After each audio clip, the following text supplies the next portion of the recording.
This is the entrance of the park, the Dade Battlefield State Park. Again, located just outside of Bushnell, Florida, which is in between Ocala and Tampa, a little bit closer to Ocala.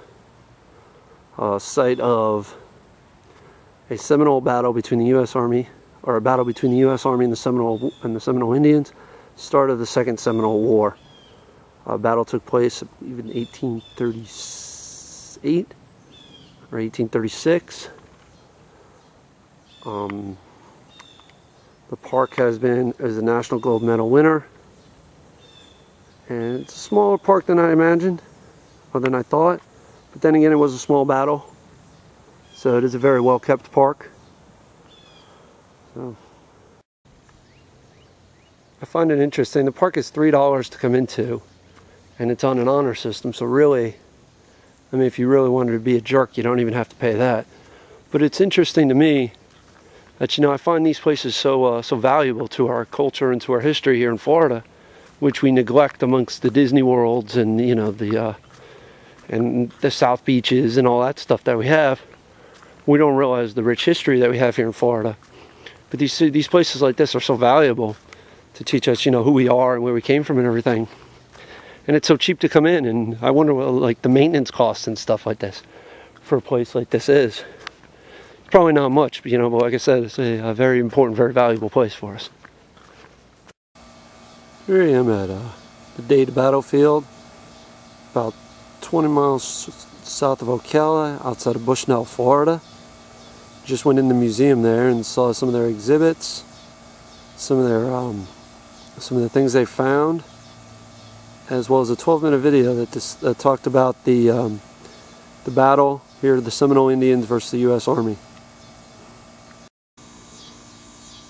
This is a makeshift barricade the soldiers made while they were being ambushed by the Seminoles on the side of the museum here, across the road. Seminoles came from across the road, pinned the soldiers back across this wooden barricade that the soldiers made while under fire, all after the first wave of ambush. Seems sort of strange to me that they would make such a complex barricade, but then again, as you can see, there's absolutely no other cover, so soldiers all had to get under some sort of cover, so they made this barricade to fire back on the Indians. And this is the land in which the soldiers had to retreat to, but there was no cover there as well. Here's a sign just past the three log barricade that the soldiers made. It says Fort Brooke 65 miles south and Fort King 41 miles to the north. Fort Brooke is what is now Tampa, and Fort King is what is now Ocala. Again, you get a look at the environment here. There's really not much cover. Seminole Indians apparently traveled and followed the military detachment for a few days and knew where there would be no cover for the soldiers and ambushed them there. Honestly, though, this is a very torn battle for me, being a military veteran, but also being having studied at Florida State and knowing my Seminole history and knowing my history of indigenous groups. And you know, the Seminoles were treated unfairly, but here at this spot there were 105 military members that were massacred. So was it fair that they were massacred? No. But was it their fault? No. But, you know, who's right and who's wrong? It's, you know, it's war, so. But the Seminoles were doing what they needed to do and felt they needed to do on their land, so it's one of those tragic consequences of warfare, I guess. This is kind of neat, a little old bridge over a creek. Not sure how old this little bridge is, footpath, but it leads to two monuments up here which have some significance here at the museum in the battlefield. One here and then one to the rear out there. So should be interesting to check these two things out and see what the significance they play here. Here's one of the monuments not too far away from the museum, and here is where Lieutenant Mudge fell Lieutenant Mudge being one of the junior officers of the Army March traveling from Fort Brooke to Fort King. It was led under the command of a Major Dade, who was an infantry officer, and most of his subordinate officers were artillery officers. It was mostly an artillery movement. They had one cannon. Seems a little strange that you would have such a small infantry detachment to a larger artillery movement here in this terrain, but I guess that's what made them easy targets for the Seminole Indians. Here's a sign very close to the monument where Lieutenant Mudge fell. As you can see in the second paragraph, or the second part of it, it says that only 3 Seminoles were wounded, or 3 Seminoles were killed and 5 wounded, as compared to the U.S. Army slaughter of 103 of the 108 men were killed. I'm sorry, 105 of the 108 men were killed, and 3 of them, 1 died when retreated. One died when he was retreated. 2 made it back to Fort Brooke. 1 died shortly thereafter, and the other one lived several years later and died at an old age. Here's a second monument that's not too far on the dirt trail from the museum. Here's where Captain Frazier fell, one of the officers under Major Dade's command.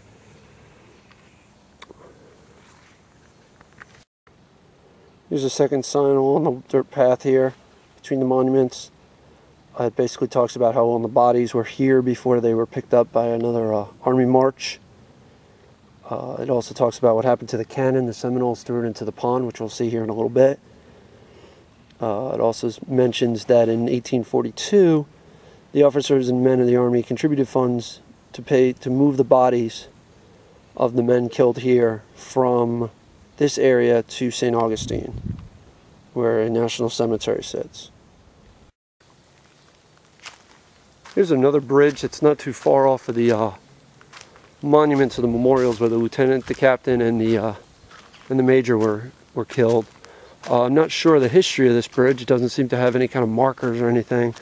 If this bridge was actually part of the original trail, or if this bridge was built afterwards. As you can see, it does go over a bit what looks to be possibly a creek.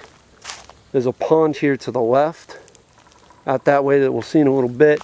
Perhaps when it rains, this area might fill up with water and might have made it difficult for the horses and such to go over, so they had to get some engineers to build this bridge. And here's a third monument on the walk here at the battlefield, and this is where Major Dade himself fell, where Major Dade was probably leading the march as it was heading north, north being to the right, south being to the left. He was probably in the lead. Was probably shot first, if not the middle body of the assault was shot first. So Major Dade fell here. He's also the namesake of Dade County, which is where Miami is, which is actually now Miami-Dade County, if I'm not mistaken. But it's interesting here in Florida where we have Jackson County, Lee County, Dade County, and most of our counties are named after white men and generals and governors and such, but our towns have kept the name of the Indians. So a little interesting on our perspective here and how we named where we live. This is the area not too far from the log barricade, or a log area that the soldiers built. Out behind these bushes out here, there is a little bit of a dead space where I can only assume that's where the pond is. Out there is some kind of, looks like a paper plant or something. But out here it looks to be where the pond is, where the Seminole Indians threw the cannon that the soldiers had. So as you can see, the soldiers were trapped. You had the Indians to one side of them and the pond to the other.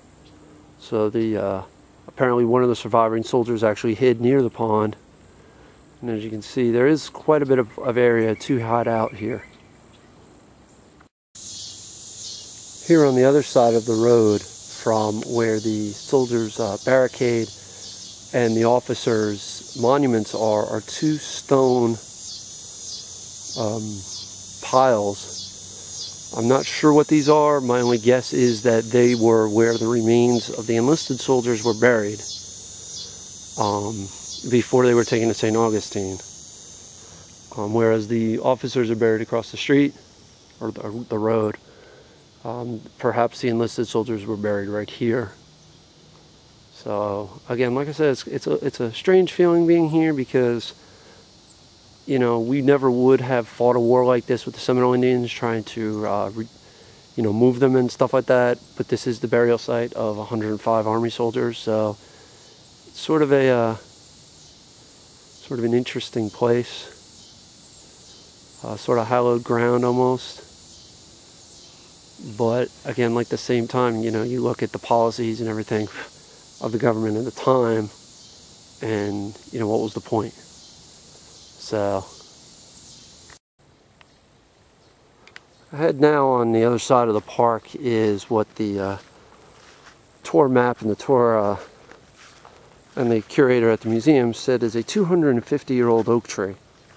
This oak tree obviously then was around long before the battle, and has been around then since the early 1700s or mid 1700s. So it's quite old. Has seen, you know, this land since, you know, it became relevant. You know, from the days when the Seminole Indians were here all the way up until, you know, the current day. So kind of looks to me a little bit like the tree in Avatar, but there's a lot of history in that tree. And just off the park's property, that's a cute little house. So must be nice to live right off of a historic area, a historic battlefield. You know, you can. They apparently do reenactments here every year, and they do sort of a demonstrations of what life was like in the old Florida days. So kind of a nice area, a nice place to live. Now, clear on the other side of the park, there's this giant grass field, and right in the middle of this grass field is this rock with a plaque in it that talks about the enactments that they hold here every year. This plaque was given on the 20th annual reenactment by the Florida Park Services. It was given to the Dade Battlefield Society and volunteer Seminole and soldier reenactors on December 30th and 31st of 2000. Again, the 20th annual reenactment. So they've been doing the reenactments now for an additional 10 years, so 30 years of reenactments here on people who understand the historical value and importance of this battle. And beyond the stone here up on a little hill must be where they do the reenactment, as this right here must be the reenactment area where the soldiers would hide behind the logs. And this bush area here must be where the soldiers are ambushed. There must be some kind of makeshift road here that they march along, and the Indians come up over this hill and ambush them. Maybe one time I'll get to the reenactment and I'll get to see if I'm right. Alright, and now I'm back at the parking lot. I hope you enjoyed my little walking tour of the Dade Battlefield here in just outside of Bushnell, Florida. I apologize if I got any of my facts wrong. Anything, I tried to go off the top of my head. So I'm not an expert here. This was only my first time here, but I really enjoyed it, and I definitely highly recommend it. So thank you.